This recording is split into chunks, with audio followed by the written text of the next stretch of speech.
सोन्याचे. कोणासाठी घालायचे? आपण चांगले कपडे घालतो, कोणासाठी घालतो? आपल्यासाठी म्हणा. आपल्या घरात गेल्याच्या नंतर चांगला कपडा आपण कधीच घालीत नाहीत. दर्शन हे कोणासाठी? प्रदर्शन करायचंय ते कोणासाठी? चांगले कपडे,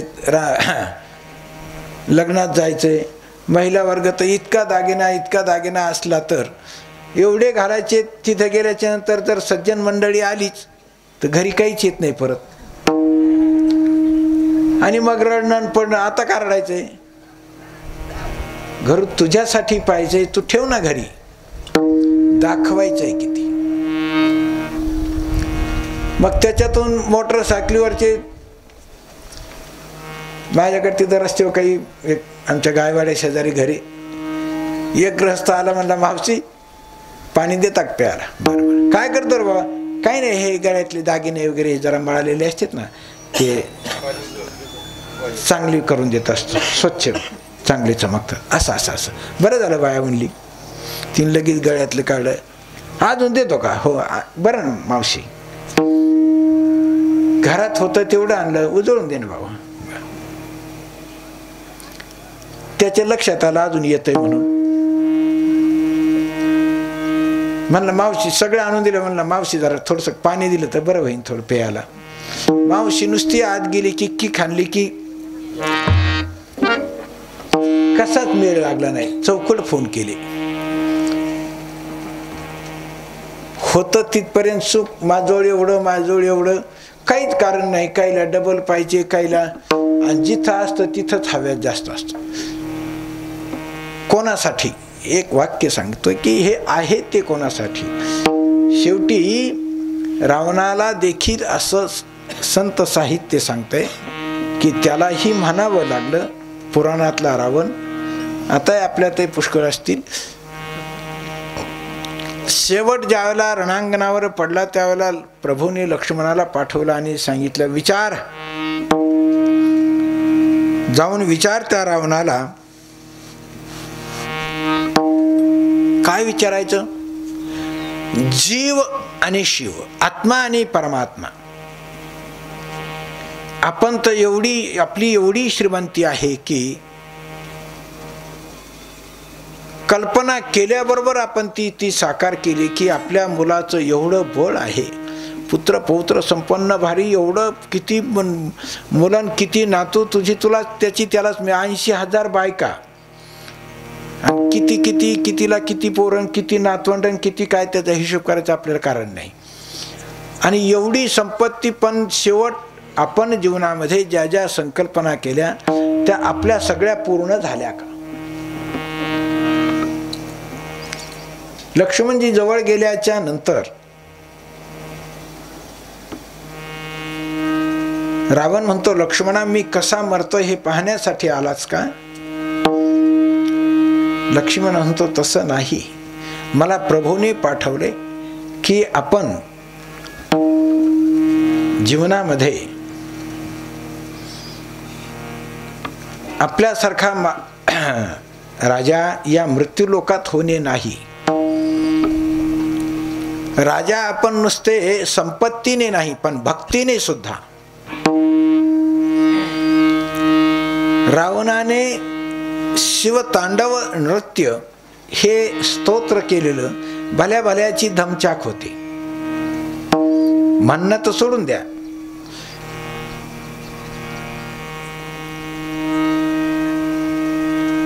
कळालं कोणाला?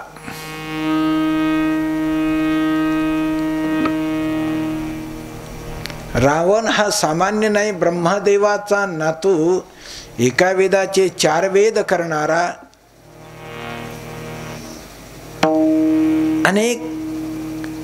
अनेक म्हणण्यापेक्षा श्री शंकराची भक्ती करणारा या मृत्यूलोकात आणखीन झाला नाही. आपण कोण आहात? आपलं ऐश्वर्य एक पारमार्थिक आणि व्यावहारिक.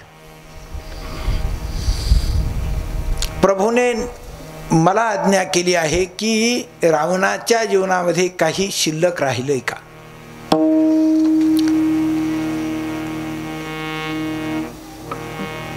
रावण म्हणतो लक्ष्मणा, प्रभूने पाठवलं ते अजिबात अनुचित नाही, नक्की योग्य आहे. जीव हा फक्त जीवच आहे, त्याने कितीही वल्गना केल्या तरी तिथंच.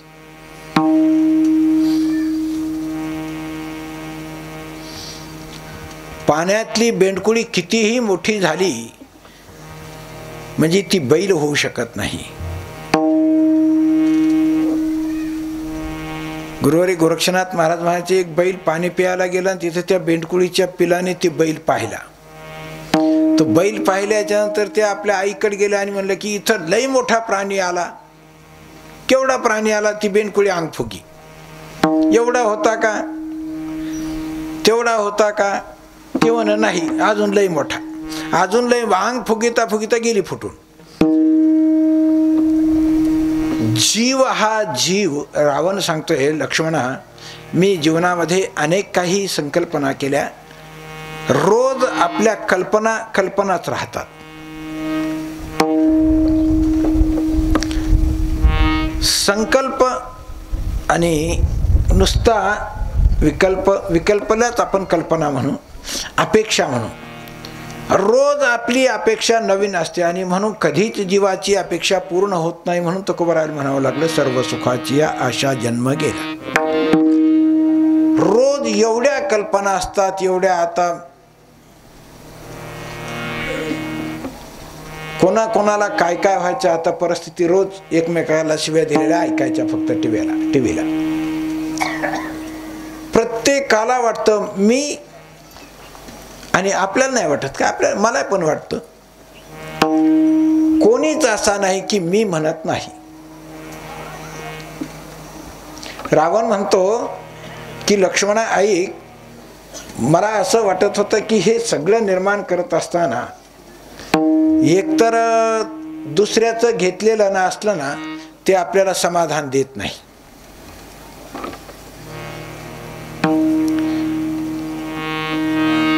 एखादा भाव असा असतो की भावाला अजिबात भाव देत नाही. कुठली शक्ती प्राप्त झाली, आता यांनी सगळे हिसकून घेतलेलं, ते शेवटी कुबेरच राहिला, परंतु त्याचे हे सगळे हिसकून घेतलेलं. थोरला भाऊ कुबेर रावणाचा. मला अशी कल्पना होती की ही सगळी लंका सोन्याची करीन.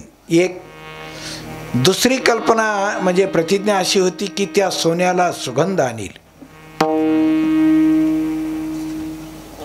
जीवाने किती कल्पना करायच्या.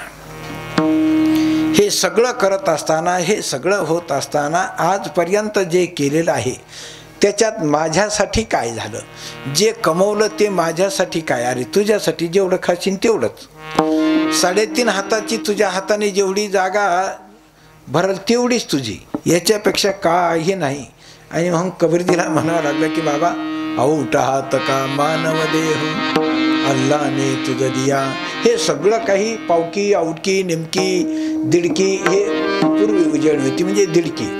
आपलं आऊट हात का, आऊटकी, आऊट म्हणजे 3.5, एक आऊट म्हणजे जाऊ द्या. तेव्हा ही आऊट हात का, हा 3.5 हाताचा मानवी देह शरीर ही एवढं तुला दिले ना, याचा उपयोग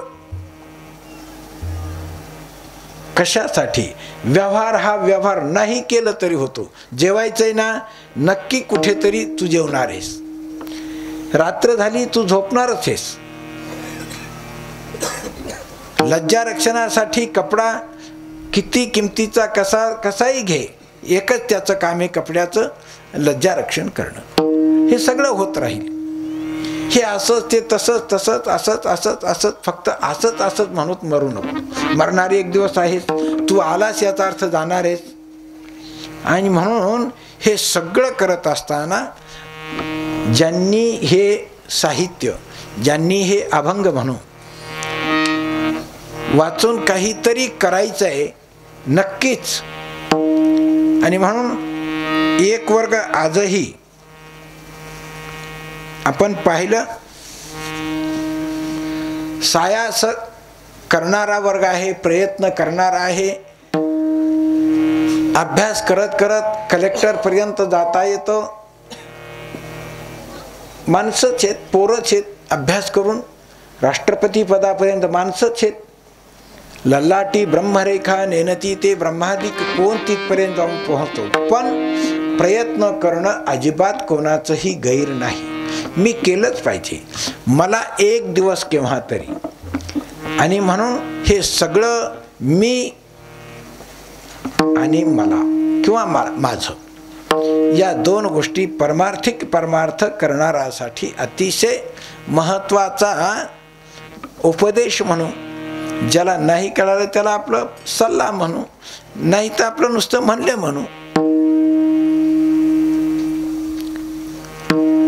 मनका धोका आणि मी हे आरंभी जे दोन वाक्य सांगितले याचं कारण असं आहे की जोपर्यंत हे मी आहे तोपर्यंत ते नाही.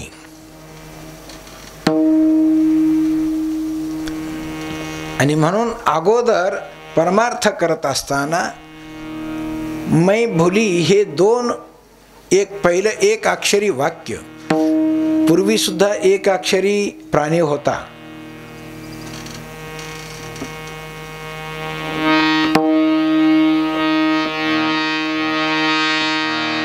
बहुतेक आता इथले काय कोणी नाकाने वांगे सोलायचं काही कारण नाही. प्रत्येकाने पाहिलेला आहे तो. आपल्या शर्टला निघायच्या. आता हे टेरिकॉट फेरिकॉट आल्याच्या नंतर सोडून द्या. पण असं कोणीच नाही. त्याच्या चड्डीला इतक्या वा निघत. 4 वाजले 3 वाजले की हा सगळा महिला वर्ग ही तिच्या पुढं आणि ती तिच्या पुढं बसायची. कशाला? डोक्यातल्या वापायाला. कोणतीच अशी नाही की तिला रोजच्या रोज तेल लावायला आहे डोक्याला म्हणून. रोजच्या रोज वर्षाची त्या वर्षाला धान्य पुरत नव्हतं तर बाकीचं काही उगच हे संकरित सगळं आलं म्हणून चालली गंमत.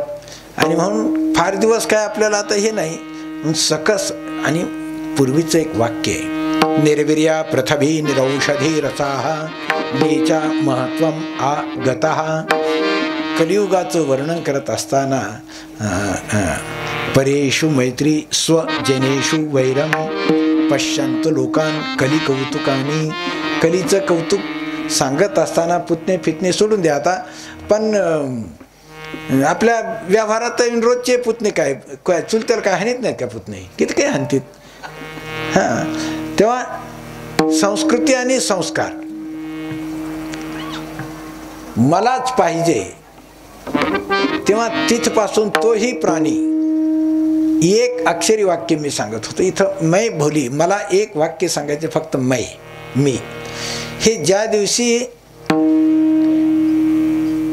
तो थांबला, फक्त सर्वोच्च त्याच्या जीवनातील काला म्हणू आपण.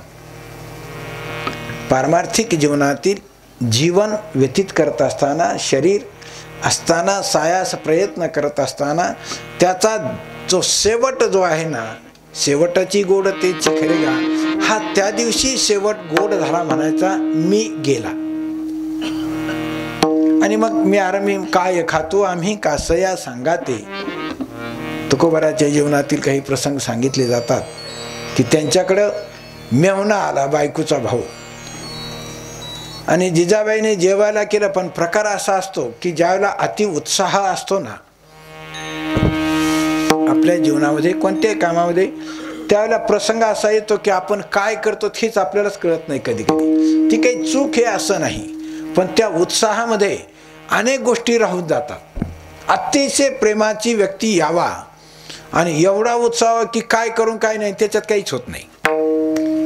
पोळ्याचा स्वयंपाक केला आणि आमटी म्हणा, भजे म्हणा, काही असं ऐकत आलो श्रोणोमी इति श्रोणोमी की मिठच टाकायचं. आता प्रकार असा आहे की आपण म्हणतो बाई याने टाकलं ना त्याच्यात मिठाचा. अरे बाबा, मीठ असल्याशिवाय जेवणच नाही हे आपण विसरलो. म्हणून तो सुद्धा मिठाचा खडा टाकणारा असल्याशिवाय बाकीच्या गोष्टीला एवढी किंमत येत नाही. हां, वाईट आहे म्हणूनच चांगल्याला किंमत आहे. जेवायला बसल्याच्या नंतर यांचं आपलं मेवण्याबरोबर जेवायला वाढल्याच्या नंतर आपलं वाढलं की आपलं बसा करा सुरू. आता मेवणा थोडंसं मेवण्याच्या पद्धतीने वागलं पाहिजे, थोडंसं लाजलं पाहिजे, थोडीशी चेष्टा केली पाहिजे. पण यांना चेष्टेचे काही घेणं नाही. तू लाजतो का नाही लाजत काही घेणं नाही. तुझी बहीण आणि तू याने आपलं आलं वाढलं की सुरू केलं, जेवले, हात धुतला, कशातच मीठ नाही. आता टाकायचंच विसरल्याच्या नंतर मग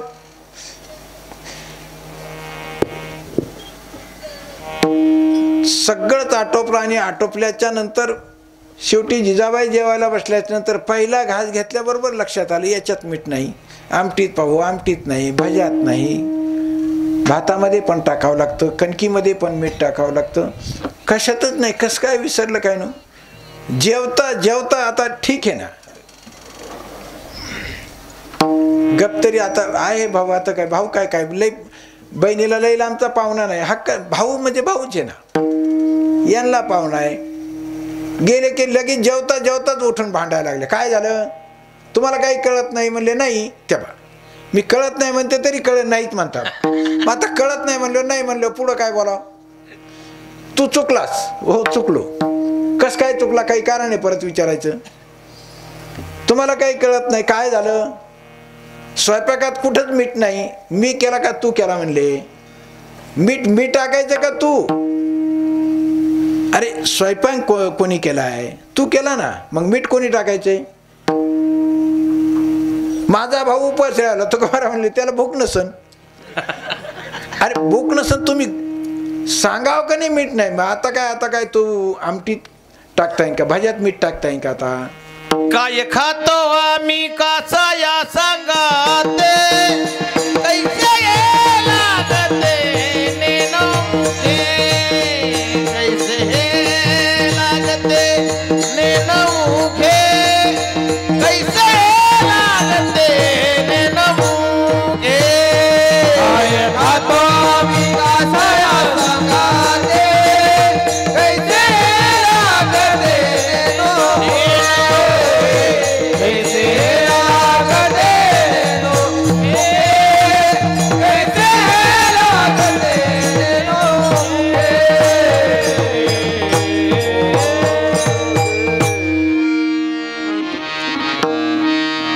पारमार्थिक जीवनातील हा प्रसंग आहे.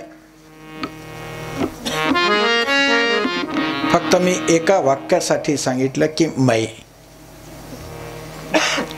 मी हे विसरल्याच्या नंतर व्यवहारात त्याच्यासाठी ज्याच्यासाठी करायचे त्याच्यासाठी आता शरीर ज्याचे त्याशी समर्पिले याचे चोजले पुरवायचंच कारण नाही. असो विषय इथेच थांबवतो. मै भुली घर जाणे वाट, मी विसरले घरी जाण्याची वाट. घर कोणतं,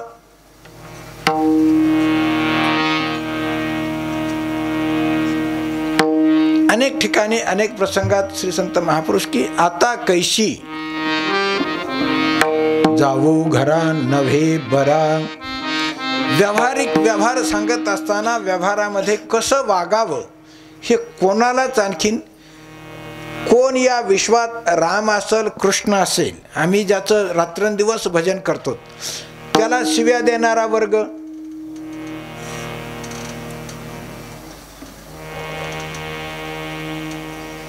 रामालाही कृष्णालाही रामकृष्ण हरी हे आम्ही भजन करायचं, एका वर्गाने आहे. या मृत्यूलोकात असा कोण आहे. कसंही वागा, नावं ठेवली पाहिजेत. याचं नाव मानव माणसं.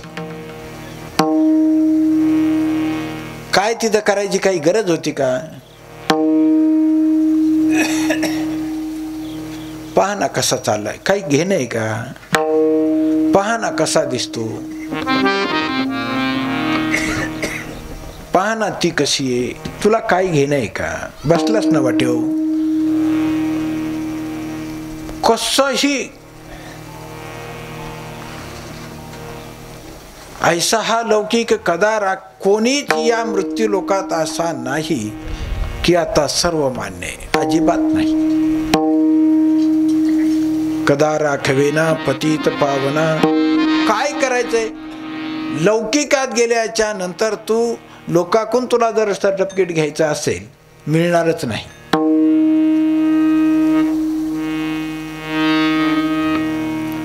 काहीच नाही तरी अनेक श्री संत महापुरुषाचं जीवन आणि त्या जीवनाकडे पाहिल्याच्या नंतर आपलं लय चांगलं आहे आम्हा बोलकाचं.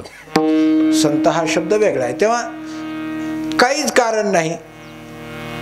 कीर्तन केलं निघून गेले, काही घेणं नाही देणं नाही काही. ज्यांच्या अभंगावर कीर्तन करतो त्यांचं चरित्र त्यांना कोणी पाहिलंय, तेव्हा त्यांचं चरित्र अनुभवल्याच्या वाचल्याच्या नंतर त्यांच्या अभंगात कोपला पाटील गावीचे हे लोक.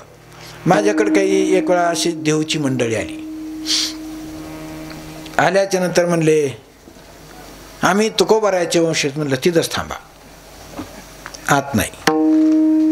त्यांना वाटलं आम्हाला चौकड मान मान्यता वंशज म्हणल्याच्या नंतर अरे म्हणलं तुमच्याच वंशजांनी कोपला पाटील गावीचे हे लोक आता मज भिक. अरे मोरे घराण्यातल्याच लोकांनी गावात राहू दिलं नाही ना.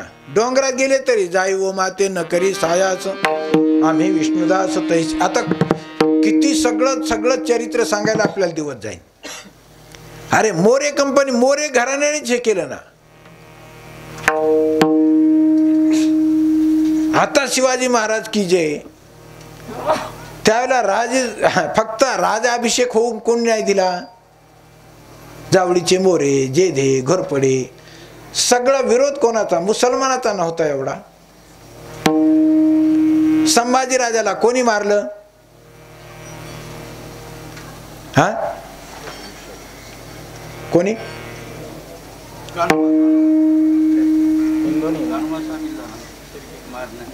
हा मेवणीनेच पकडून दिला ना.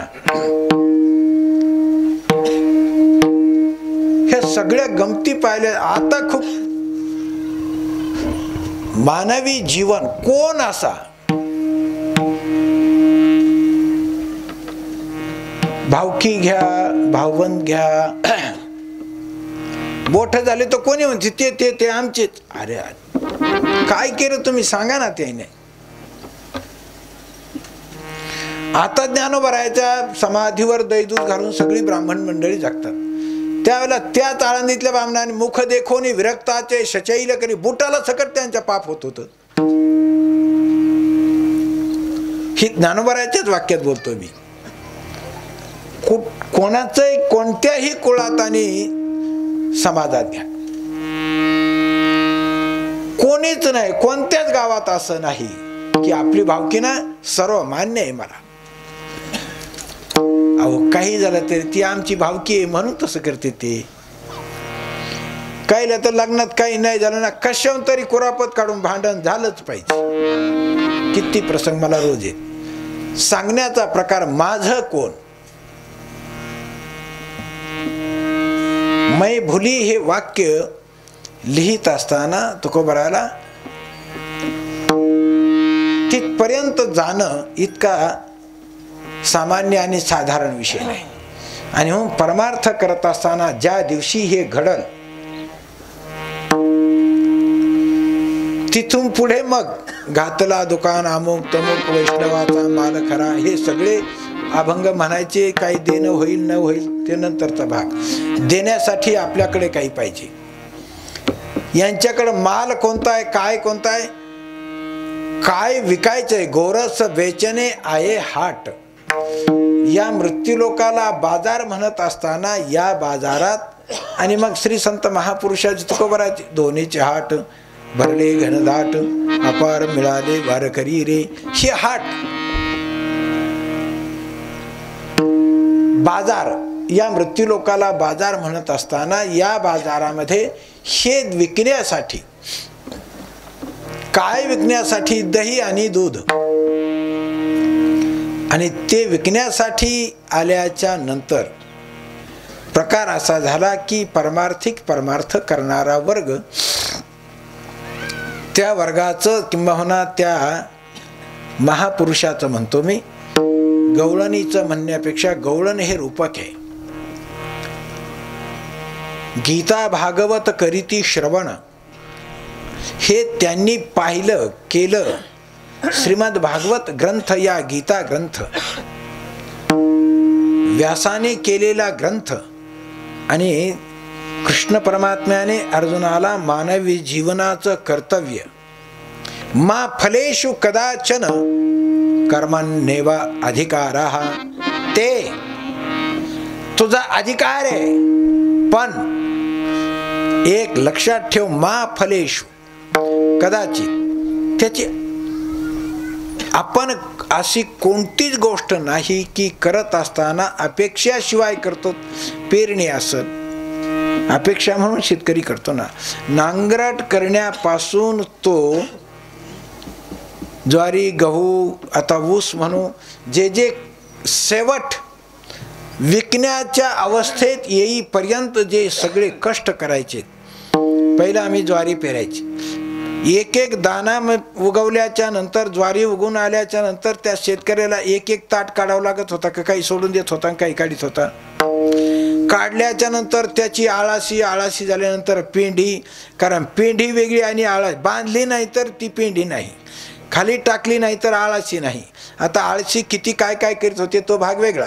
बरं, ती आळाशी पेंढी बांधल्याच्या नंतर पुन्हा उभी करायची, वाळली पाहिजे, वाळल्याच्या नंतर मग पेंढी नाही, मग ते गाडीतून आणताना ते गुड खळ्यावर नेल्याच्या नंतर प्रत्येक कणीस मोडायचं, काही काही सोडून द्यायचे. हे सगळं पाहिल्याच्या नंतर उपनेर येण्यापूर्वी ज्यावेळेला खळे एक एक चांगल्या शेतकऱ्याची एक एक महिना खळी चालत होती, त्यावेळेला एवढे धान्य झालं, इतक्या खंडी धान्य झालं, मग त्याचा तो आनंद. पण तो आनंद ज्या वेळेला होतोय त्यावेळेला त्यांनी विचार नाही केला की जमीन नांगरल्यापासून तो आता एवढं पीक आलं म्हणेपर्यंत किती सहाय्य करावं लागली. जसं जसं पीक दिसलं तसं तसं रोज त्या जमिनीत गेला. नांगरत असताना प्रत्येक एक एक तास बैलाचं घालत असताना बैलाचा नांगर एका एकरला किती चक्र झाल्या हे पाहिले का कोणत्या शेतकऱ्यांनी? बोघडणी, पाळी, पेरणी, काढणी, गुड वाहणी, खळ कसं खुरतायचं, कसं पाथा धरायच्यात, कसं हे सगळं केल्या पाहिल्याच्या नंतर ही सुद्धा त्या फलाची जे मिळालं त्याची सायास, त्याचे प्रयत्न, इकडच्या भाषेत भक्ती म्हणू, एका क्षणात ते फळ मिळत आहे. असं वेदामध्ये वाक्य आहे की फक्त आत्तापर्यंत ते पर ब्रह्म दोघा जणाला दर्शन झालं, वायू आणि अग्नी.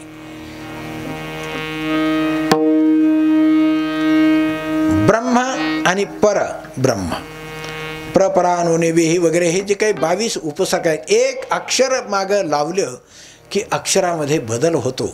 एक वाक्य आणि त्याचे धातुनाम अनेक अर्थ, एका वाक्याचे अनेक अर्थ कसे होतात ते करत असताना आता आम्हाला संप्रदाय म्हणजे काय इथून सुरुवात. जर आम्हाला कोणी विचारित नाही, कोणी म्हणून इथून बरं आहे आमचं. महाराज तुम्ही ज्या याच्यात वागतात संप्रदाय म्हणजे काय सांगा बरं. किती आणि काय मूळ आणि कूळ आणि कसं काय, काहीच मेळ नाही ना. काही चाललंय म्हणून चाललंय फक्त. म्हणून मै भोली हे शेवट तिथे आहे की मी विसरायचं आहे. मी जिथे संपल तिथून सुरुवात आहे. मी ज्या दिवशी संपला आणि या देहाचा, शरीराचा, या देहाचा न धरी अभिमान, कारण त्याच्यामुळंच हा सगळा प्रकार होतो ना. आणि म्हणून मी गेला रे गेला आणि मग तिथून पुढे देव झाला असं म्हणतात. अहंकार गेला आणि मग तिथून पुढे होतो का नाही तो भाग नंतरचा आहे. पण त्याच्यासाठी आरंभी एक वाक्य सांगितलं तुकोबराने की मै भोली घर जाणे वाट. घर शब्दाचा अर्थ हे शरीर. आता या शरीराकडं पाहण्याची वृत्ती माझीच संपली. इथे दहीदूध विकण्यासाठी आहे. काय झालं त्याला कारण? कान्हा रे मन मोहनलाल. त्याला पाहिलं त्याचा परिणाम सब हे विसरू देखे गोपाल. त्याला पाहिलं आणि सगळंच विसरले, एक अर्थ. दुसरा अर्थ असा आहे की त्याला पाहत असताना सब हे विसरू देखे गोपाल, अन्य विषयाचा विसर पडला तरच देखे गोपाल. सब हे विसरू देखे गोपाल, त्याला पाहत असताना आता कोणी पाहिला, कोणाला दिसला का कोणाला असला तरी वगैरे. तेव्हा हे करत असताना आता त्याला पाहून आता मला काहीच कळत नाही. कान्हा रे मन मोहनलाल सब हे विसरू देखे गोपाल. आणि तिथं तू कसं काय तुझं तूच विसरली त्या गवळणीला. तिथे त्या मथुरेतील लोक म्हणत असताना ए म्हणले हिला कोणी नेऊन घाला रे घरी. ती म्हणली आता घरी जाऊच कशी. अरे बा घरी जायची वाटच विसरले ना मी. मग म्हणले तू विसरली तर आम्ही नेऊन घालतो. ओळख पटली म्हणले ही अमक्या अमक्याची सोने, म्हणले हिला नेऊन घाला रे. ते म्हणले ठीक आहे तुम्ही नेऊन घालता, पण मी पाय टाकूच कुठं.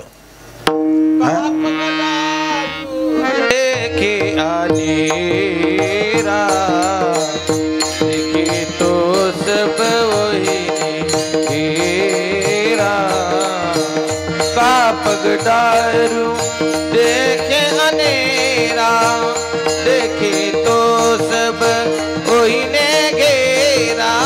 कहाँ पगडारू देखे अनेरा, देखे तो सब वही ने घेरा. कहाँ पगडारू देखे अनेरा, देखे तो सब वही ने घेरा.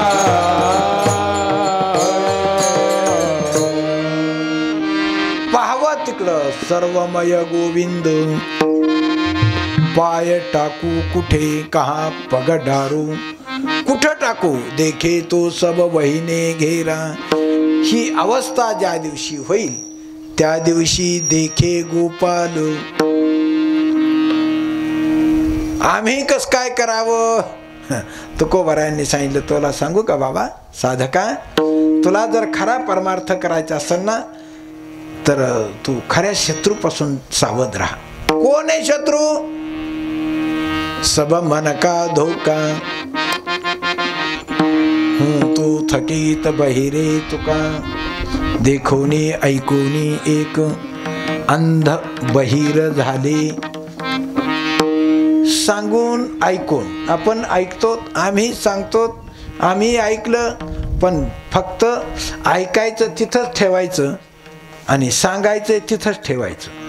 सांगणाराने सांगायचं, ऐकणाराने ऐकायचं, आपला हा व्यवहार आहे. म्हणतो खबरा म्हणले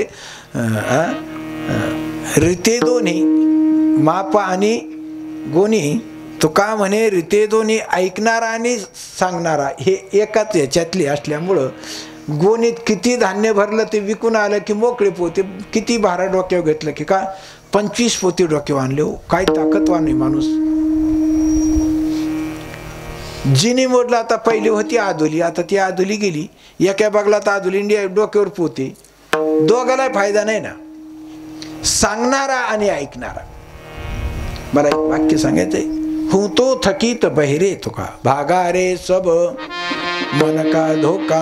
तुझ्या जीवनामध्ये फक्त परमार्थ करत असताना परमार्थ करणाऱ्यासाठी हा विषय.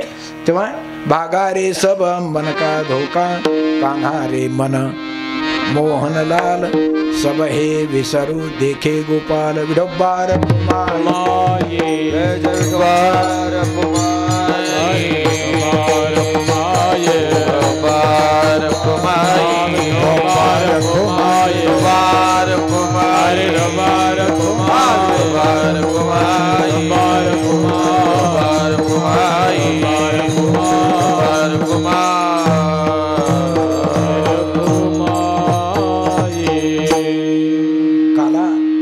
काला करत असताना आमची परंपरा जी आहे ती परंपरा गह्यनी प्रसाद आहे. काला करायचा आणि काला करत असताना फक्त कृष्ण परमात्म्याचं चरित्र तेच ते चरित्र ते उच्चारावे केले देवी. त्या विश्वात्मक शक्तीने गोकुळामध्ये जे चरित्र केलं ते उच्चारावे. याचं कारण निवृत्ती गह्यनी कृपा केली पूर्ण कुळ हे पावन कृष्ण नामे. हे कुळ शब्दाचा अर्थ हा संप्रदाय कृष्ण नावाने पुनीत झालेला आहे. म्हणजे या संप्रदायाचा बीज मंत्र जो आहे श्री गहिनीनाथ महाराजांपासून हा संप्रदाय सुरू होतो. नाथपंथातून. नाथपंथाच्या अनेक शाखा पैकी श्री गहिनीनाथ महाराजाची गहिनीनाथ गडाची स्वतंत्र शाखा वारकरी संप्रदाय स्वतंत्र. आणि म्हणून ज्ञानोबाराय म्हणाले आम्हाला हा मिळालेला प्रसाद एकतर ज्ञानोबारायाचा मांस वंश देखील गहिनीनाथ महाराजांच्या विभूतीतूनच विठ्ठलपंथाचा जन्म म्हणून नाव ठेविले आवडी निराईस प्रेम गहिनीनाथी. आणि म्हणून श्री गहिनीनाथाने जो बीज मंत्र दिला निवृत्तीनाथाला तो कृष्ण. निवृत्ती गह्यने कृपा केली पूर्ण कुळ हे पावन कृष्ण नामे. कृष्ण हे जे नाव आहे याच नावाने हे कुळ म्हणजे हा पंथ. कोणी म्हणेल की मग आता पंढरपूरला जातात मग हे कसं काय. पंढरपूरचा जो आहे ना तोच आहे पुंडलिकाच्या भावार्था. आणि म्हणून गोकुळावरून आला तर तो का कसा वगैरे हा विषय वेगळा आहे. तेव्हा संप्रदाय आणि संप्रदायाची परंपरा सम आणि प्र हे दोन उपसर्ग दा हा धातू संप्रदाय हा शब्द आणि त्याचा अर्थ प्रकार असा आहे की हा पंथ देणाराच आहे. मग किती दिलेलं आहे कसं दिलेलं आहे कोणी दिलेलं आहे कसं आलेलं आहे कोणाला मिळालेलं आहे कोणाला कळालेलं आहे. ज्ञानोबा म्हणे हा श्री गहिनीनाथांचा प्रसाद गह्यनी प्रसादे निवृत्ती दातार ज्ञानदेवास माझ्यापर्यंत बोधाचा हा संसारा झाला जो आमते मग तेही ते शांभव अद्वयानंद वैभव संपादिले सप्रभव श्री गहिनीनाथा. म्हणून ही शांभवी विद्या जी माझ्यापर्यंत श्री ज्ञाननाथ म्हणाले माझ्यापर्यंत आहे. बोधाचा हा संसारा झाला जो अमुते माझ्यापर्यंत हा संसार हा विस्तार. संसार शब्दाचा अर्थ झाला तो एवं गुरुक्रमे लाधले. याप्रमाणे गुरु शिष्य परंपरेने हे आमच्या परंपरेत चालत आलं. म्हणून चरित्र ते उच्चारावे केले देवे गोकुळी.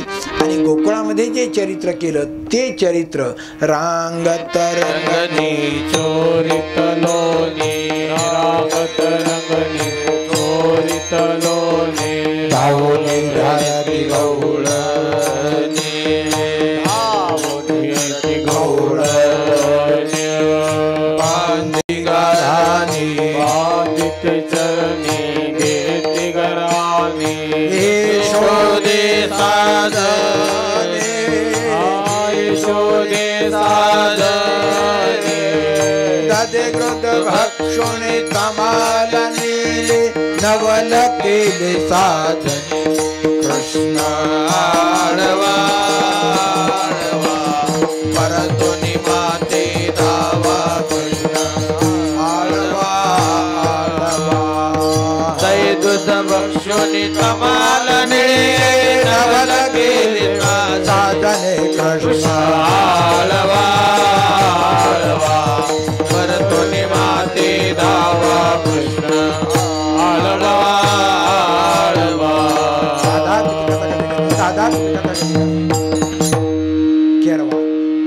रांगत रंगनी रांगत असत अनेक लीला देव भग भग ऐश्वर्य त्यालाच ते वाक्य आणि ते शब्द. तेव्हा रांगत असताना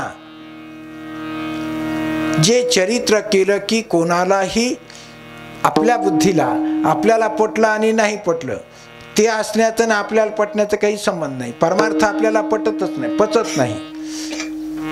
कीर्तनात पटतो फक्त इथं बसलं तोपर्यंत. पचणं इतकं सोपं नाही. काही गोष्टी खाऊन पचाव्या लागतात.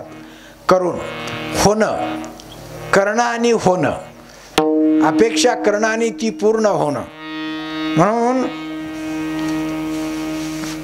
काय अपेक्षा पूर्ण व्हाव्यात. पूर्ण केला पूर्ण केला पूर्ण केला मनोरथ वगैरे अनेक प्रसंग. तेव्हा रांगत असताना जे चरित्र केलं, दही दूध सगळ्या मुलांना खाऊ घालणं मलाच पाहिजे असं नाही, कारण आपण पिकवायचं, आपण सगळं काही करायचं, त्यांना नेऊन द्यायचं, त्यांनी जो भाव द्यायचा तोच भाव. अगोदर आपल्या मुलांना गावरान गाईचं दूध, आईचं नसलं तर चालेल पण गाईचं, आणि मग प्रपंच कशावर चालवायचा. म्हणून सगळ्याला अगोदर आपण सशक्त बलवान. तुझं पोरग चोऱ्या करतो, सगळ्या पोराला घेऊन चोऱ्या करतो, त्याला काहीतरी सांग, नाही तर हे बघ आम्हीच गोकुळ सोडून जातो. यशोदे हे सगळं आम्हाला नको. किती किती सहन करायचं. शेवटी एक दिवस आई म्हणणारणीचा जो अधिकार, तो अधिकार तिला सांगावा लागला की तुला आता रानात जावं लागेल.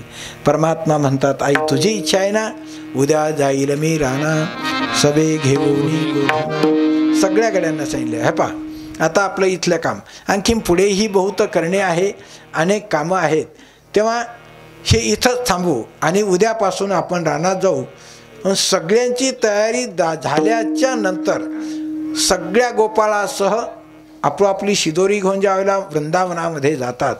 अनेक गायी सगळ्या आपापल्या गायी चरत असताना मग आता रानात तर कोणी पाहायला नाही, आपल्याला आता यत इच्छेशी तत्कुर, तुला जे वाटतं ते, म्हणजे काय आता आपल्याला हे खेळ खेळायचे.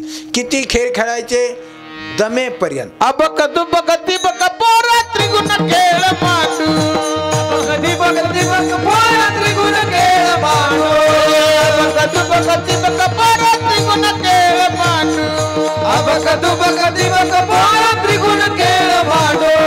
विट्टी दांड पोरा खेळ विट्टी दांड, विट्टी दांड पोरा खेळ विट्टी दांड, अबक दुबक तिबक पोरा त्रिगुण खेळ मांडू, अबक दुबक तिबक पोरा त्रिगुण खेळ मांडू, अबक दुबक तिबक पोरा त्रिगुण खेळ मांडू, अबक दुबक तिबक पोरा त्रिगुण खेळ मांडू. हे सत्व विट्टी धरून हाती धीरधारी दांडू, सत्व विट्टी घेऊन हाती धीरधारी दांडू, भाव बळे टोल मारू भिवू नको गांडू, भाव बळे टोल मारू भिवू नको गांडू.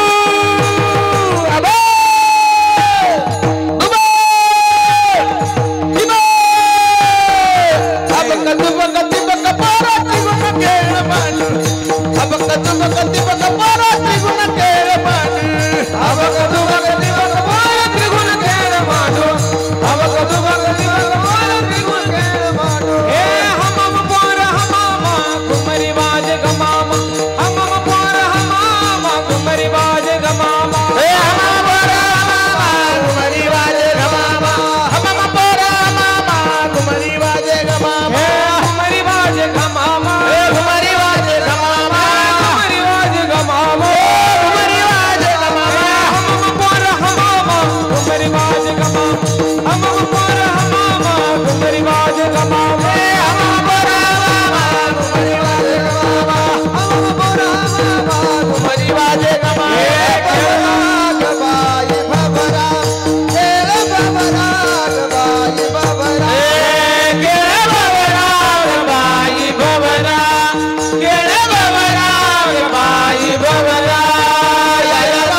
शेती करती कुरवडी कानोबा केळाव जाऊन कोरडी कानोबा केळाव जाऊन कोरडी पिंगा ग बाई पिंगा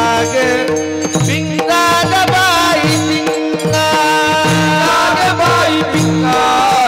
पिंगा ग बाई पिंगा हे पिंगा ग बाई पिंगा गे पिंगा ग बाई पिंगा पिंगा ग बाई पिंगा गे पिंगा ग बाई पिंगा अवगा अवगा अवगा धांगड धिंगा गे अवगा धांगड धिंगा गे अवगा धांगड धिंगा गे अवगा धांगड धिंगा गे अवगा धांगड धिंगा गे अवगा धांगड धिंगा गे घालू धिंगा घालू धिंगा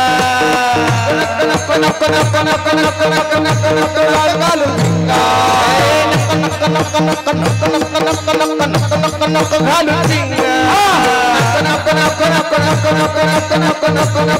घालू धिंगा नाम रंगी रंगागे तुम्ही नाम रंगी रंगागे तुम्ही नाम रंगी रंगागे तुम्ही नाम रंगी रंगागे नाम रंगी रंगागे तुम्ही नाम रंगी रंगागे नाम रंगी रंगागे तुम्ही नाम रंगी रंगागे पिंगा पिंगा पिंगा पिंगा पिंगा पिंगा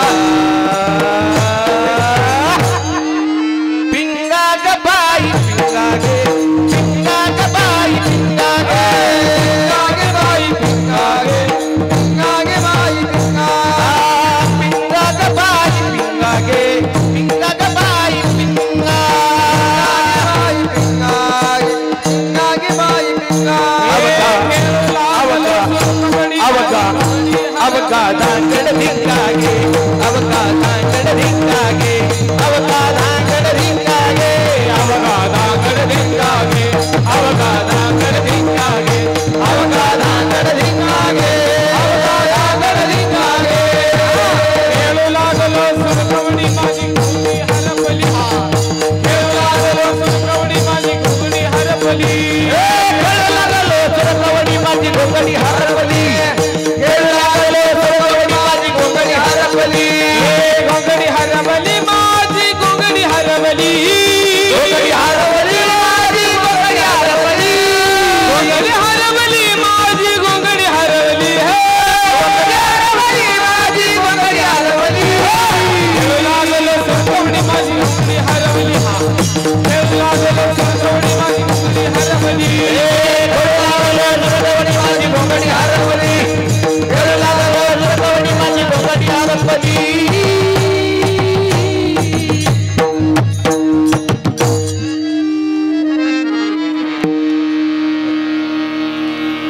सगळं सांगायचं का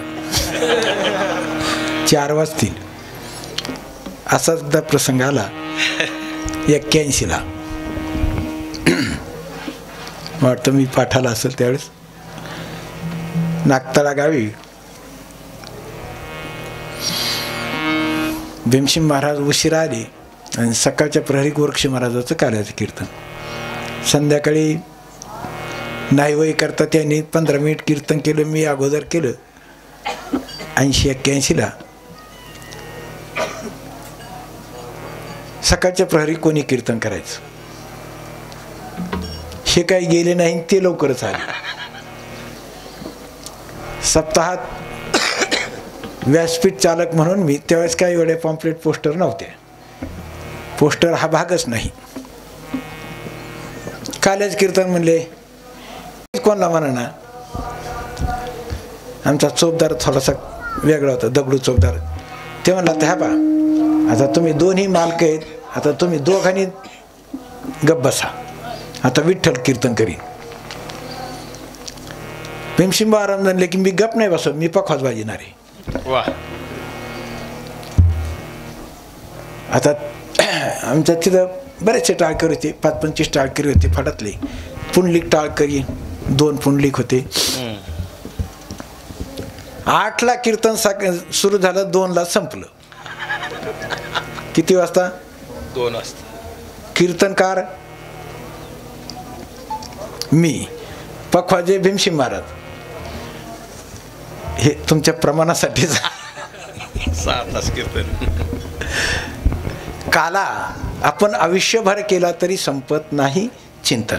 असं एकाच कीर्तनात काला अभंगाचा भाव काय, त्याचा अर्थ काय असो. तेव्हा अशी प्रमाण आणि असं सगळं साहित्य असल्यानंतर मग जेवणारे पण पाहिजेत. स्वयंपाक करून वाढणं इथपर्यंत ठीक आहे, पण जेवणारे चांगले पाहिजेत असं. तेव्हा सुग्रणी आणि उदारी. कुठे कोण सुग्र नाही आणि उदारही नाही कोणी. जेवणाराचा काही विषयच नाही. रसज्ञ आणि जेवणारे श्री ज्ञाननाथाची भाषा आहे. तेव्हा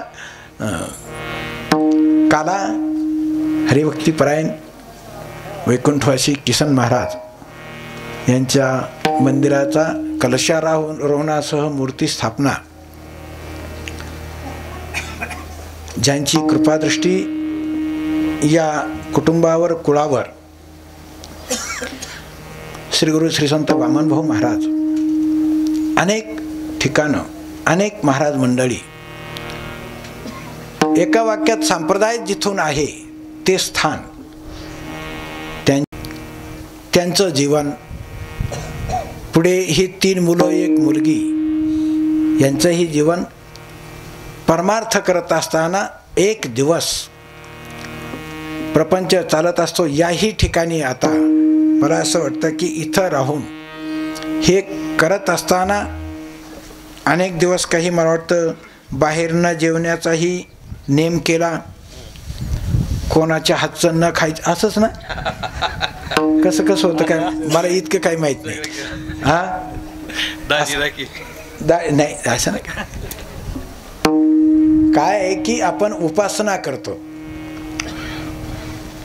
उपासना, त्या अर्थ फिरतो सोडून द्या. पण जे करत असताना चांगलं करायचं, चांगलं राहायचं, काही कमी पडत नाही, काही पडणार नाही. तेव्हा आपण ज्याच्या नावाने करतो त्याला त्याची लाज वाटते, हे नक्की आहे. तेव्हा आपल्या पाठीशी सदैव नेहमी करता संस्थान असेल पारमार्थिक क्षेत्रात.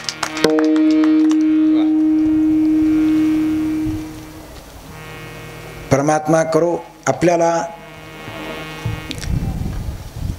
आपल्या जीवनामध्ये पारमार्थिक इच्छा नक्की त्या परमात्म्याने पूर्ण कराव्यात. मूळ महापुरुषाकडे मी याचना आणि या प्रसंगी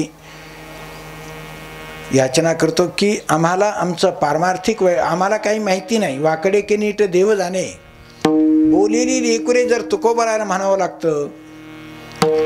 पुरवावी आळी, तुका म्हणे आम्ही मागावे.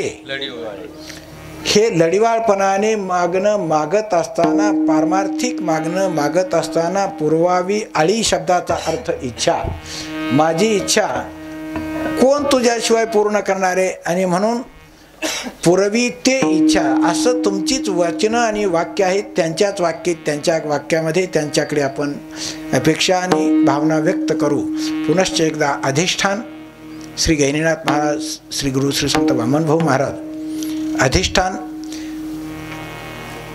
कोणाचं कधी काय ती माहीत नाही. चालता चालता मला पाथर्डीला एक सही करून यायची होती, गाडीच खाली गेली, झालं.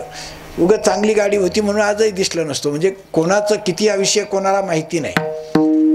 पडवून जाईल कलेवर, कधी कोणत्या पद्धतीने जाईल. नक्की काहीतरी मी असं समजतो की कधीतरी जीवनामध्ये चांगलं सत्कर्मही घडलं असावं. आणि म्हणून मला एक दिवस महाराज असं वाटलं की लाखभर समाज, गहिनीनाथगड ते पंढरपूर दिंडीत समाज, आणि मी काही 10-5 रुपये पुढच्या वर्षी वामनभाऊ महाराजांची 50वी पुण्यतिथी, 50 वर्ष होत आहेत म्हणून ठेवली. पण मला एक दिवस असं वाटलं की जर तुझा काही ॲक्सिडेंट झालाच आणि तू गेला तर मागून येणारा टग्या म्हणून बरं झालं आपल्याला मिळालं. कारण आता शिष्य त्याच वेळेला होतात, गुरुचिंतेची कधी गाठच नाही पडत. शिवाय मेल्याच्या नंतर शिष्य कोणीतरी होतो, त्याने कधी त्याला तांबर पाणी दिलेलं नसतं, तो त्याचा शिष्य. अरे शिष्य शब्दाचा अर्थ काय, गुरु शब्दाचा अर्थ काय, तुझा काही संबंध आहे का? कोणीतरी आणायच्या 4-5 जणांनी ज्याचं तिथं चलतंय त्याने आणायचं आणि हे त्याचा शिष्य, त्यालाही काही घेणं नाही आणि यालाही काही देणं नाही. आणि म्हणून मी अगोदर 2ऱ्या महिन्यामध्ये समाजासाठी जवळजवळ 11.5 एकर जागा पंढरपूरला घेतली. मी ॲक्सिडेंट झाल्याच्या नंतर ज्यावेळेला मी आयुष्यातून बाहेर आलो त्यावेळेला मी एवढा समाधानी झालो तिथंच हॉस्पिटलमध्ये की म्हणलं मी जिंकलो, की आपण काहीच मागं ठेवलं नाही. एका वेळी 10 कोटी रुपये मोजून दिले मी 10 मिनिटात. त्या पैसे नेणाऱ्याला 45 झाली, पोते भरले नोटाचे, 500 रुपयाच्या नोटा. मी कधी एवढे पाहिले नाही. एका वन टाईम एवढे पैसे दिले. आणखीन 6 एकर 5 एकर खरेदी करायची, 5-20, आणि म्हणून 20-25 कोटी रुपये देताना मलाही असं भ्रम झाला की हे खरंच पैसे आहेत का. पण समाधान याचं वाटलं की आपण जीवनामध्ये समाजासाठी काहीतरी केलं. शेकडो कोटीची कामं, पण ही जागा ही कायमस्वरूपी आता जोपर्यंत ही परंपरा चालेल तोपर्यंत. मला एक मुद्दा, काला इथेच यायचं आहे फक्त. काला म्हणजे शेवट. आणि म्हणून ही परंपरा आणि या परंपरेत जो चालतो त्याला हे अधिष्ठान काही कमी पडू देत नाही. पुनश्च एकदा या सर्व कुटुंबातील,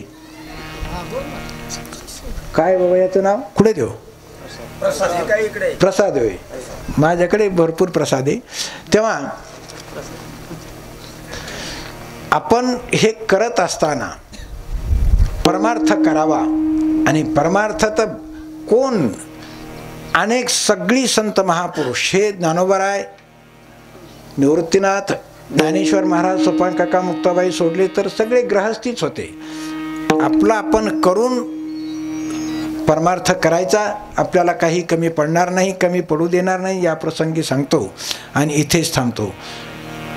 विठव रखमाई झाले का? ज्ञानेश्वर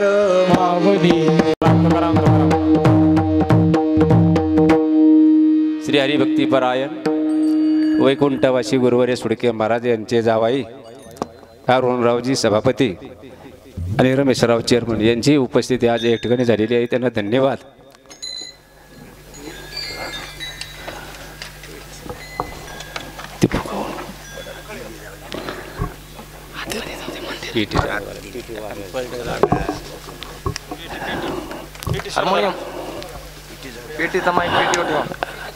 हॅलो, अंगास फुकल्याशिवाय मला जमत नाही. देवळाची या कामा कळसू बरम गंगे सिंधू प्रवेशू, या ना याप्रमाणे मंदिर म्हटलं की कळस, आणि गंगा म्हणलं की तुका म्हणे सागर, तुका म्हणे गंगा सागर संगमी. ह्या अशा गोष्टी जर झाल्या तर त्याला पुढं काही राहत नाहीत. देवळाचं काम म्हटलं की कळस पूर्णतला जात असतो, है की नाही. कळस झाल्यानंतर पूर्ण काम झालं. आणि एकदा गंगा जर समुद्राला मिळाली विषय संपला, है की नाही. तसं काल्याचं कीर्तन म्हटलं की प्रसादाचं कीर्तन असतं. आणि ते कीर्तन करत असताना कोणी करावं बुवा, हा मोठा प्रश्न पडत असतो, है की नाही. कीर्तन चांगला करतो, चांगलं बोलता येतो म्हणून कीर्तन नाही. कीर्तन हे समाजाचं प्रबोधनाचं एक विशिष्ट प्रकारचं ठिकाण आहे. पण आता कीर्तन म्हटलं की त्याच्यात आता डीजे आलाय. तुमच्यात आणि आमच्यात काही बदल झाला नाही महाराज. कीर्तन म्हटलं की प्रबोधन होत नाही, हे कला झालंय, प्रदर्शन झालंय, दर्शन राहिलेलं नाही. पण आम्हाला जी परंपरा आहे ना ती फार जुनी आहे आणि उज्ज्वल आहे. आणि आदिगुरु शंकराला गोणी शिष्य परंपरा अशी आमची आजीरात गुरु सकळ सिद्धांचा अशी आमची वंश परंपरा आहे. आणि महाराजांच्या बाबतीत बोलायचं जर ठरलं तर ओरिजिनल आम्ही झोळीवाले. आमचं पाहून अनेक लोक झोळ्या घ्यायला गेले, असं बाबा. आम्ही ओरिजिनल झोळीवाले, आम्हाला अधिकार आहे. आम्ही नाथपंथाचे वंशज आहेत. ज्ञानोबारायपर्यंत नाथ होते, नंतर ज्ञानेश्वर महाराज झाले. आता पूर्वीच्या काळात महाराज नव्हते, हा फक्त 2 होते, भगवान बाबा म्हणायचे तिकडं, पण आमचं वंशाचं गुरुघराणं, जसं प्रभू रामचंद्राचं वशिष्ठ गुरुघराणं, तसं आमचं धनगर समाजाचा म्हणण्यापेक्षा मराठवाड्यातील आणि सुडके घराण्याचा वंशाचा गुरुघराणा म्हटलं की श्री संत वामन भाऊ महाराज. आणि वामन भाऊ महाराज असे होते महाराज, लोक म्हणतात सिंहासारखे, पण मी सिंहासारखे म्हणत नाहीत. कारण सिंह त्याला म्हणायचं, सिंह अप्पलपोटे असतो. दुसऱ्याने केलेल्या शिकारीवर जो जगतो त्याला म्हणायचं सिंह, आणि वाघ त्याला म्हणायचं जो स्वतः शिकार करून खातो त्याला म्हणायचं वाघ. आणि त्यांचे असणारे शिष्य बाबूराव महाराज सुडके आपल्या दिंडीला आज मला वाटतं 100 वर्षाची पुढची परंपरा आहे. एक सांगू, आधार असल्याशिवाय माणसाने बोलू नये. अलीकडच्या काळामध्ये जे दिंडी चालक आहेत, महाराज लोक आहेत, यांच्या घरात सुद्धा माळकरी माणसं नाहीत. काही महाराजांचे मुलं माळकरी नाहीत. आम्हाला फार मोठा वंश मिळालेला आहे महाराज, आणि त्या पुण्याच्या जोरावर आजपर्यंत चालत आलेला हा अखंड हरिनाम सप्ताह. आणि त्याचं शेवटचं कीर्तन म्हणजे प्रसादाचं कीर्तन. पूर्वी लोक म्हणायचे बा, मुला मुलीच्या लग्नात मंडळी आपलीच वरमाई असावा, का शेजाऱ्याची चालत नाही. मग बाबांनी मी सांगते, काल्याचं कीर्तन एकतर ज्यांनी कार्यक्रम आयोजित केलाय एकतर त्याचं तरी असावं, नाहीतर जो अधिकारी असेल त्याचं असावं. आता हे आम्ही जर पाहिलं ना, माझ्यापेक्षा वयाने बाबा फार मोठे आहेत, 10-11 वर्षाने तरी निश्चित मोठे आहेत. पण योग असं आहे, चांगली मुलगी म्हणलं का कुणी म्हणतं मुलगी मला पास आहे, पण त्या मुलीने म्हणलं पाहिजेत ना हा मुलगा मला पास आहे की नाही. आम्ही दोघं बरोबर जर असलो, कुणीच नसलो तर आम्ही मित्र आहेत, कुणी नसल्यावर. आणि जर आम्ही कार्यक्रमाला जर चाललो तर ते मालक असतात, मी ड्रायव्हर असतो. आम्ही कुणाला कळून दिलं नाही आतापर्यंत. आणि जर यदा कदाचित कुठे जरी गेलो कार्यक्रमाला तर पखवाज मी वाजवायचो, कीर्तन त्यांनी म्हणजे बाबा तुम्ही गाडी नाही चालवायची, गाडी मी चालणार. कारण एक असे ती गादीत अशी महाराज, त्या गादीवर कुणी जरी बसला, मालक असला आणि ड्रायव्हर जरी असला तर लोक त्याला दोष दिल्याशिवाय राहत नाही. मी त्यांना सांगतो, तुम्ही गाडी नका बसू, मी बसणार. मुंबईला जाऊ द्या, कुठे जाऊ द्या, गाडी मी चालवणार, तुम्ही मागं बसा. आमचं असं वजनात काम. आणि मी म्हणण्यापेक्षा मित्र समाजात ते स्वतः सांगायचे हे आमचे परम मित्र आहेत. पण एवढाच फरक आहे, मी राहिलो सुदामा आणि ते झाले श्रीकृष्ण, एवढाच बदल आहे. आता त्यांची नगरी झाली, आता आमची सुदामाची सोन्याची कव होती ही त्यांच्या हातात आहे, माझ्या हातात नाही. कारण आम्ही पायीक, सगळ्यात मोठं अवघड आहे महाराज, पायीक होणं फार अवघड आहे. कारण पायीक म्हटलं का त्याला काम सांगावं लागत नाही, त्यांनी ते काम करायचं असतं. आणि जे पायीक असतात ते काम करत असतात, आणि जे मालक असतात, जे स्वामी असतात ना, त्यांनी त्या पायकाची सगळी काळजी करायचं काम असतं, ते मालकाने करायचं असतं. पायीक होणं सोपं, पण मालक सगळ्यात अवघड आहे. म्हणून आतापर्यंत प्रत्येक दिवाळीला मला कपडे घ्यावा लागत नाहीत. माझ्या घरच्याला बी 20 वर्षापासून दिवाळी टायमाला फक्त जातो मी, बाबा सगळं काम बरोबर होतं. मी अजून विचारू त्यांना, मी कपडे दिवाळीला पुरीला घेत नाही, मंडळीला घेत नाही, मला तर नसतात. मी तर त्यांचेच कपडे वापरतो 20 वर्षापासून. अजून धोतर नाही, निरू नाही, एकच निरू शिवलेला आहे मी 20 वर्षात. सगळं काम ते करतात. ते सगळं मोठेपणा जर असेल ना, एवढं मोठं मंदिर झालं ना, मी त्यांना म्हणलं बाबा मला 4.5 लाख रुपये आज कर्ज आहे. बोलले नाही काही की मी देतो का, तू काय करतो काय, फक्त म्हणले करीत राह. आणि मला खात्री, ज्या दिवशी कमी पडते ना त्या दिवशी नक्की 100% देणार ही मला खात्री. म्हणून एवढं मोठं जे कार्य झालंय ना, ही श्री संत वामन भाऊची कृपा आहे, गुरुबरी सुडके महाराजांची कृपा आहे. आणि विशेषतः सर्व दोन्ही गावाला धन्यवाद द्यावा लागेल बाबा. कारण खराडे कंपनीला सगळ्याच्या अगोदर धन्यवाद द्यावा लागेल, कारण त्यांचे असतात खेळ, आमच्या सप्त्याचा होऊ नये खेळ. म्हणून सर्व गावकऱ्यांनी मिळून केला मेळ, तर हा सप्ताह काढला. शिजल्यावरी जाळ म्हणून वाया जाण्याचे ते मूळ. म्हणून जास्त काय मी वेळ घेणार नाही. जे बहुतेक माणसांनी मला जे सहकार्य केलं त्याबद्दल त्यांनाही धन्यवाद. बाबांचा मध्ये ऍक्सिडेंट झाला, आता ते असं आहे, गाडी म्हटलं की काही ना काहीतरी होतच असतं. मला ते लय वेळा बोलायचे गाडीत बसल्या, सुभाष भाऊ मी म्हणायचो बाबा गाडी मला चालवायची, तुम्ही काही म्हणले तर ब्रेक माझ्या हातात आहे, स्टिअरिंग माझ्या हातात आहे, कवा ब्रेक दाबायचं कवा करायचं मी ठरवणार, तुम्ही फक्त बोलायचं रे, गप्प बसायचं. मग दुसरे माणसं बोलत नव्हते महाराज.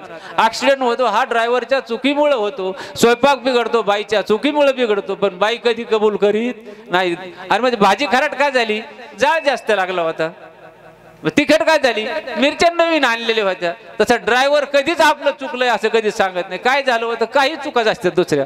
त्याच्यामुळे ड्रायव्हरवर फार मोठी जबाबदारी. मी सांगतो मी नेहमी पायकाचं काम केलं, आणि इथून पुढे मी मला ज्या ज्या वेळेस मिळेल त्यावेळेस गेल्याशिवाय काय राहणार नाही. कारण आपल्याला जी परंपरा आहे ना, माणसाने सगळं काही विसरावा, पण आपला गुरु, आपला धर्म, आपली जात कधी बदलल्या जात नाही आणि ही बदलू बी नाही, बदलता बी येत नाही. पैठण क्षेत्रामध्ये उजव्या बाजूला जर पाहिलं तर श्री संत वामन भाऊची दिंडी आज एक रांग असायची आणि डाव्या बाजूला सुडके महाराजाची असते. ही एवढं मोठं ऐश्वर्य झालं कुठून? त्याचं कारण म्हणजे माघ वैराग्याचा मोठा साठा होता. वामन भाऊनी स्वतः करता काय काही केलं नाही. आमची मागची सगळी परंपरा अशीच आहे महाराज. माऊली ज्ञानोबारायांनी भिक्षा मागून दुसऱ्यालाच खाऊ घातलं. जोग महाराजांनी तेच केलं, बंकट स्वामींनी तेच केलं आणि बंकट स्वामीचे शिष्य श्री संत वामन भाऊ त्यांनी सुद्धा समाजाकरता भीक मागितली, समाजालाच खाऊ घातली. आज गडावर कुणी जाऊ दे, उपाशी कुणी येत नाही. मला सांगितलं सुभाष बुवा, माणसं फक्त उपाशी ठेवू नका, काही कमी पडलं तर मला मागा, पण माणसं कोणी उपाशी ठेवायचं नाही. ही आमची वंशाची परंपरा आहे. म्हणून आम्ही खरे उरणीवर झोळीवाले. आता आम्ही भिक्षा मागणंच गरजेचं आहे. आज आमच्या याच्यात नाही, पलीकडे आहे बघा आमची झोळी. मी जर बाबा बरोबर गेलो ना, ती बघलतच गोतावलेली असती. त्याशिवाय आम्हाला झोळीशिवाय पर्यायच नाही ना. वा, पण एकच आहे, झोळी घ्यायची पण समाजा करतात. म्हणून आज या ठिकाणी ज्या ज्या लोकांनी मला सहकार्य केलं त्या सर्वांनाच धन्यवाद. आणि बाबांचा ॲक्सिडेंट झाला, मी सहज म्हणलं बाबा 1 तासभर नाही 5 मिनिटं व्हायना पण तुम्ही येऊन जा, तरी मला समाधान होईल. बाबा वेळेवर आले आणि सुंदर असा कार्यक्रम केला. आता त्यांना धन्यवाद द्यायचं माझा अधिकारच नाही. दोघं बाजूला असल्यावर काही व्हायना, पण आता माणसात कसं म्हणायचं? कारण परिस्थिती अशी, राजा राजा असला आणि आम्ही सुद्धा शेतकरी गेलं तर मी काही राजा होऊ शकत नाही. आता झाला पोरगा मागं पुढं तर जॅकेट घातलंय त्याने, आता इथून पुढं झाला तर कोणाच स्टॉप. पण आता काय व्हायचं नाही मला सांगता येत नाही. पण माझ्या हाताने एवढं कार्य व्हावं एवढी माझी अपेक्षा होती. काही लोकांना वाटतं ही होणारच नाही आणि काही लोकांना वाटायचं हे होऊच नाही. पण आता काय ईश्वरी सत्य पुढे इलाज नाही. या मला सहज माणसं म्हणतात, या दुःखातून म्हणण्यापेक्षा या कर्जाच्या डोंगरातून सावरण्याकरता तुम्हा सर्वांना शक्ती बुद्धी दान देण्याची करावी, एवढीच ईश्वरचरणी प्रार्थना.